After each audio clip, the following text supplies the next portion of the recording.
አሁን ላይ ሳስበው ዛሬና ነገ መሄድ አይደለም ይሄን ያህል ህይወቴ ላይ አፌክትም ያደርገው ዞሮ ዞሮ ከዚህ ሀገር መሄድ ነው። ከዚህ ሀገር መሄድን አትከለክሉኝም። ግን ደግሞ አዳምጠኛል ነገር እሺ ስሚኝ፣ ይኸውልሽ ኤርሚ ጭራሽ ይኸውልሽ እንደዚህ አይነት ክፍተቶችሽን በየትኛውም ፓርት ለማንኛውም ሰው ማውራት የለብሽም። በእናትሽ በምትችው መጠን ራስሽን በቃ ይኸውልሽ አሚሩ ይህን ነገር የተናገርኩት ለኦዲየንሶቼ ነው። ገባህ? የሚጠብቁኝ ኦዲየንሶች ስላሉ የጠፋሽ እንዳይሉኝ ዛሬ ልሰናበታቸው ነው ወደዚህ የመጣሁት። እሺ በእናንተ ሀሳብ እስማማለሁ፣ ይህ ነገር እስማማለሁ። ግን ከአንድ ቀን በላይ ምንም የምቆይበት ምክንያትም የለም። ችግር የለም፣ አትቆይም። ከአንድ ቀን በላይ ማንም ሊያስገድድሽ አይችልም። እኛ እናስገድድሽም። ግን የዛሬውን ተነስተሽ ላጥ ብለሽ ሄደሽ የት ብለን ነው የምንፈልግሽ? የት ብለን ነው የምናገኝሽ? የት ብለን ነው የምናመጣሽ? እንዲህ ምን ሆነሻል? እንደ ትልቅ ሰው አስቢ ሄርሚ፣ በእናትሽ በዚህ ልክ ራስሽን ደግሞ አትጣይ። እናቴ ደግሞ በዚህ ልክ በየትኛውን ፓርት ራስሽን እንድትይ አልፈልግም። አብዛኛው ሰው ደስተኛ ነው ታውቂያለሽ አይደል? በቃ ብዙ ሰው አንቺ እንደዚህ በመሆንሽ በጣም በእርግጠኝነት ደስተኛ ነው። አብርሃም እንደዛ በማድረጉም ደስተኛ ናቸው። ያለው የምትይ አይነት ሴት ልትሆኚ የምትሽ ሴት አይደለሽ። ስለዚህ እስከ ነገ የምትደውለት ከሆነ ሰላም ውድ ቤተሰቦች እንዴት ናችሁ? ደህና ናችሁ ወይ? የእነ አብርሃም ፈትቼ ነበር ደግሞ ወደዚህ መጣሁ ማለት ነው። የሚገርም ነገር ማለት ነው። በጣም የሚገርምና የሚደንቅ ነገር ተፈጥሯል ማለት ነው። አይምሮ ምን ሆነ አይምሮ ሊነገር ብሏታል። ከምትጎዳ ልትሰድ ይቻላታል። እኔ እውነቴን ነው የምላችሁ። እንግዲህ ወዳታለሁ ሁሉታን ነው እያለ ያለው አብርሃም እና ምንም ቢሆን ምንም ነገር እየፈጠረ አይደለም። እያሳየኝ ያለው ነገር እኮ እንደማይፈልገኝ ነው አይደል? እንዲያሚሩ እንግዲህ ዛሬ ያሳድራታል። ራሴን ሸውጄ እዚህ ድረስ እስከ ዛሬ ድረስ ራሴን ሸውጄ እዚህ ድረስ መጥቻለሁ። ይቀኝና የራሴን ህይወት ልኖርበት። አሚሩ ምንድን ነው የምትለው? እናንተ ደግሞ አብርሃም ይፈልግሻል ያልደወ ልሽ እንኳን በምክንያት ነው የምትልበት። ምንም ምክንያት የለም። አብረሽ ገብራችሁ ትሆናላችሁ። እንደሚፈልግሽ እንደሚወድሽ በጣም እናውቃለን። ነገር ማለት ሚስቴን ወዳታለሁ እያለ ነው። የልጅናት በፍቅር አትያዛታላችሁ። ሁሉም ነገር ሊቀር ይችላል ነው የሚላችሁ። ሌላ ነገር ምንም የሚላችሁ ነገር የለም። አንዳንዴ ልጅቷን ተስፋ ባሰጧት ተስፋ እየሰጣችኋት የሆነ የሰው ልጅ ተስፋ እየሰጣችኋት በቃ አገኘዋለሁ በማለት ሌላ ኑሮ እንድትኖር አታደርጓት ማለት ነው። እንዴ መጫወቻ ነች እንዴ? እንዴ እናንተ ቆይ አንቺ ስማርት ብኮኝ በአንቺ ላይ ቢደርስ በኔስ ላይ ብለሽ አታስቢም እንዴ? እሱ አሁን ሚስቴን እወዳታለሁ አለ። የልጄ እናት ነች። ከእሷ ጋር እየተጣላሁና እየተሟገጥኩ ልጄን ማየት አልችልም ብሏል። ስለዚህ ወደ ሚስቱ ነው የሚያደራው። እናንተ ደግሞ አሁን ፍላጎታችሁ ከእሷ ጋር ትድረስ። በቃ ሄርሜላን ብቻ ልጅህን ውጭ አግኝ። እንዴ ልጁ ቆሞ እኮ የሚሄድ ልጅ አይደለም። ገና እኮ የአምስት ወር ልጅ ደግሞ ቆመክድና ታች ጠብቀው ከፎቅ ወርደህ ልትሉ እንዳይሆን ብቻ። እንዴ ልጁን እንዴት ነው ሩታን ሳያገኝ ልጁን እንዴት ነው የሚያየው ይሄ ሰው? እንዴ እናንተ ምንድን ነው? ተስፋ አትስጧት። እሱን ለእሱ አይሆናትም። በቃ ለእሱ አሁን ልቡ ያለው ሩታን በጣም ነው የሚወዳት። ሩታን በጣም ነው የሚወዳት። እንዲህ ልጅቷን ተስፋ እየሰጣችሁ ርቀት ስንትል አትበሏት። በቃ ቆልጦላት እንድታሄድ አድርጓት። የጣፈችውን ደብዳቤ አንብቦ እየፈለገውን ማድረግ ይችላል። ስለዚህ እናንተ እናገናኝሻለን፣ እንደዚህ እናረግሻለን። እንዴ ምንድን ነው ይሄ ነገር? የማታገናኟት እንዴት ነው የምታገናኟት? እሱ እኮ አሁን ሁለቱንም እወዳችኋለሁ። በክፉ ቀኔ ነበረች እሷ ከጎኔ ነው እንጂ አፈቅራታለሁ ሄርሜላን ብሎ አፉን አውጥቶ አልተናገረም አይደል እንዴ? እኔም መጠየቅ ትችላለች ነው ያለው። ስለዚህ እናንተ አሁን ሚዲያ ላይ እየወጣችሁ ተስፋ እየሰጣችኋት አንዴ አይወድሽም አንዴ ይወድሻል እያላችሁ ተስፋ እየሰጣችኋት ልጅቷን የሆነ የራሷን አላማ እንዳታስከድ በቃ በራሷ ወስና እንዴ ደስታ ይሄው ራሱ በራሱ ወስኖ ይሄው ኑሮውን እየኖረ አይደል እንዴ? ወይም ደስታና እሷን አገናኟት። ምንድነው እናንተ ይህንን ሁሉ ነገር እያረጋችሁ ያላችሁት ማለት ነው እንዴ? ትንሽ ለሰው ልጅ ሰው እንጂ ማለት ተስፋ እየሰጣችኋት ተስፋ የማይሆን ነገር ነው እያረጋችኋት ያላችሁት ማለት ነው። እኔ በበኩሌ ካሁን በኋላ ካብለሽ ገሁኛ ለላትም ሄርሜላን ማለት ብዙ ጊዜ አይተዋለች። ብዙ ጊዜ ከሩታ ጋር ይለያይና ሩታ ፊት ስትሰጠው ወደ ሩታ ነው አብርሽ የሚያዘነብረው ማለት ነው። ከሩታ ጋር ነው ጊዜውን ማሳለፍ የሚፈልገው። ከልጁ ጋር ነው ጊዜውን ማሳለፍ የሚፈልገው። እዚህ ጋር ልጅ አለው፣ እዚህ ጋር ይወዳታል ሩታን። እንዲህ እናንተ ምንድን ነው? ለእሷ ተስፋ አትስጧት፣ ተስፋ አትስጧት። በቃ አይወዳትም። የራሷን ኑሮ ትኑርበት። ይወድሻል። እሱንም እኮ ማስገደድ ነው አሁን። ናግኛት ግድ እንዴ ካልወደዳትስ? ቆይ እንዴ አንድ ነገር ልንገራችሁ። የሰው ልጅ እኮ ፍላጎት ተለለው እወድሻለሁ ላፍ እኮ ያም ተነስቶ እወድሻለሁ ሊል ይችላል።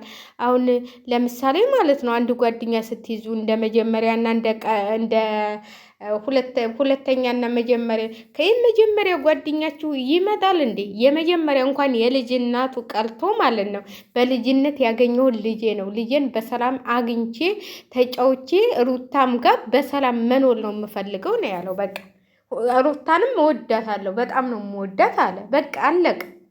እንዴ ይህንን እያላችሁ ሚዲያ ምትሉን ቪዲዮውን ግቡናው በቃ ምንድን ነው እናንተ?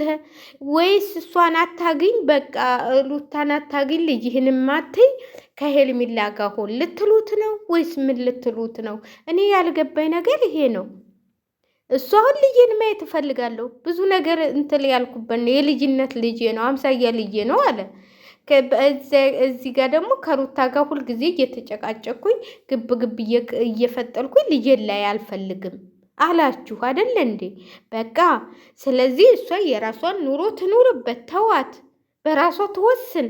እናንተ ምንድን ነው? እኔ እኮ አንዳንዴ በውስጥ መፍታት የምትችሉትን ነገር ሚዲያ ላይ እያመጣችሁ የምታሰጡልን ነገር ነው የሚገርመኝ ማለት ነው።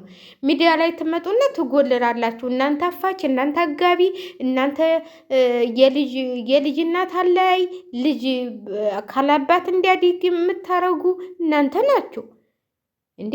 እንዴት ነው ይሄ ነገር የሚሆነው? ቆይ እስቲ እናንተ ስታስቡት ይህን የመሰለ ልጁን አይኑን እያየ ከሚወዳት ሚስቱ ጋር ቢኖር ይሻላል? ከልጁና ከሚወዳት ሚስቱ ተለይቶ ከሩታ ጋር ከሄርሜላ ጋር ቢኖር ይሻላል እንዴ? እኔ የምመርጠው ከልጁ ጋር ነው። ለምን? እናንተ ያልቀመሳችሁን ነገር አለ ማለት ነው። በጣም የሚገርማችሁ ነገር ማንም እናትና አባቱ ተለያይቶ ያልቀመሰው ሰው አለ እዚህ ጋር ብዬ ነው የምትፈርዱት። አባት እና ልጅ ላይ የምትሉ በጣም የምትገርሙ ናቸው። እኔ ልንገራችሁ አይደል፣ እናትና አባት አብረው ታልሆኑ ልጆች አንድ አይደለም ጠባያቸው። ከእናታቸውም ጋር ቢሆን ጠባያቸው ይቀየራል። ለምሳሌ ከአባታቸውም ጋር 2 ቀን 1 ቀን ሄደው ሲያድሉ ጠባያቸው ተቀይሮ ነው የሚመጣው። ስለዚህ አባትና እናት ባንድ ሆነው ልጃቸውን ማሳደግ አለባቸው ብዬ ነው እምለው ማለት ነው፣ በእኔ በኩል ማለት ነው። ለምን እናንተ ስላልቀመሳችሁ ነው።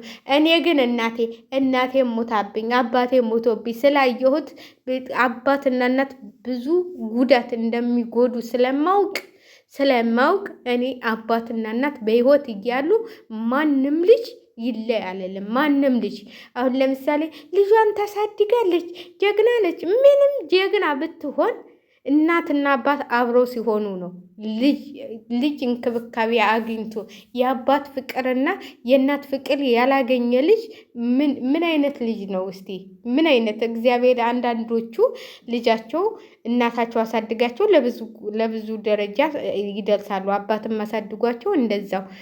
ስለዚህ እኔ በህይወት እያሉ አባትና እናት ልጃቸውን ቢያሳድጉ ከሌላም ከሚወርዱ ማለት ነው ከሌላም ከሚወልዱ በአንድ ወልደው በቃ ልጆቻቸውን ቢያሳድጉ ነው እንትን የምመልጠው ማለት ነው። ለምን መሰላችሁ? ከሌላ የሚወለድ አሁን ለምሳሌ ማለት ነው ከሄርሜላ ቢወልድ አብርሽ ይሄ ልጅ ልክ እንደ እናቱ ልጅ አይሆንለትም፣ እንደ እናት ልጅ አይሆንለትም በምንም ታምር። እናንተ ዝም ብላችሁ እዚህ ጋር የምታጨበጭቡት ማለት ነው እኛ እንደዚህ እናደርጋለን፣ እኛ እናስታልቃለን። እንዴ የሰው ባል ምንድን ነው? እስቲ ቆይ እኔ የሚገርመኝ ነገር ግዴታ እንደዚህ አድርጉ የምትሉት ስማ ወልዶ መንፈስ ቅዱስ ንፋሱ በእናታችሁ ቤት እየመጣ ነው። ወይኔ እንዴት እንዳስደነገጠኝ ስማ ቤት ነው የሚመጣው። በመድኃኔዓለም ኃይለኛ ንፋስ ነው ያለው። ውይ እንዴት እንደደነገጥኩ ነፍሴ ነው የወጣው። እግዚአብሔርን ይሄን ፍላት ይዘሽ ነው አሁን አባይነሽ እዚህ ጋር የምትቀመጭው? አይድሌ ኧረ በእናታችሁ ቤቱን ይዞት እንዳይሄድ እኔ ፈርቻለሁ። ኃይለኛ ንፋስ ነው ያለው። እውነቷን ነው ሴትዮ የቅድም ስትልኝ መኪናም ይዞ ይሄዳል እያለች ስታወራልኝ አላይወስድም አልኳት። ግን በእናታችሁ ገደል ነው ብታው በላያችን ላይ ያለው ማለት ነው። እንደዚህ ቅርብ ነው። ስንተኛ እንትን ነን እኛ እዚህ አካባቢ ስንት ቤት ነው ያለው? 300,000 ነው። 300,000 ቤት ነው ያለች በቀደም ዕለት እንደዚህ አለ። ግን የኮንዶሚኒየም የኢትዮጵያ ኮንዶሚኒየም ነው የሚመስሉት እና መደዳውን ናቸው።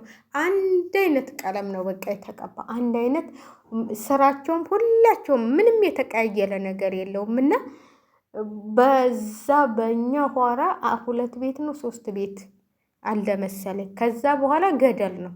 ገደሉ ብታው እሱ ቢናደስ እያልኩ እኮ እየሰጋው ነው። ኃይለኛ ንፋስ ነው ያለው ብታው። ይሁላችሁ ስሙ ጉዲ። ኧረ ተጠፋሁባችሁ እንድትፈልጉኝ ጎድፋላ። ይሄ ንፋስ ይዞኝ እንዳይሄድ እንደውም ይሄ ጦማ ቀሎኛል ብታው። ንፋስ ይዞ ሊሄድ ነው። ምን እንደሆንኩ አላውቅም። እናንተ ከስቻለሁ። ምን ሆኜ ነው? በስመ አብ ወልድ መንፈስ ቅዱስ። እኔ እኮ ጦም ያከሳል ሲባል ውሸት ይመስለኝ ነበር። እኔ ጦም አለው ግን እኔ ከስቼም አላውቅም። እንደውም ጾም ነበር የሚመቸኝ። አሁን ግን ከስቻለሁ ብታው። ምን እንደሆንኩኝ አላውቅም። ማለት እንግዲህ ጾም ስንጦም ማለት ነው ከስደትና ከኛ ጋር አንድ አይደለም። እኛ ጋር አሁን ለምሳሌ ኢትዮጵያ ስትጦሙ ጦም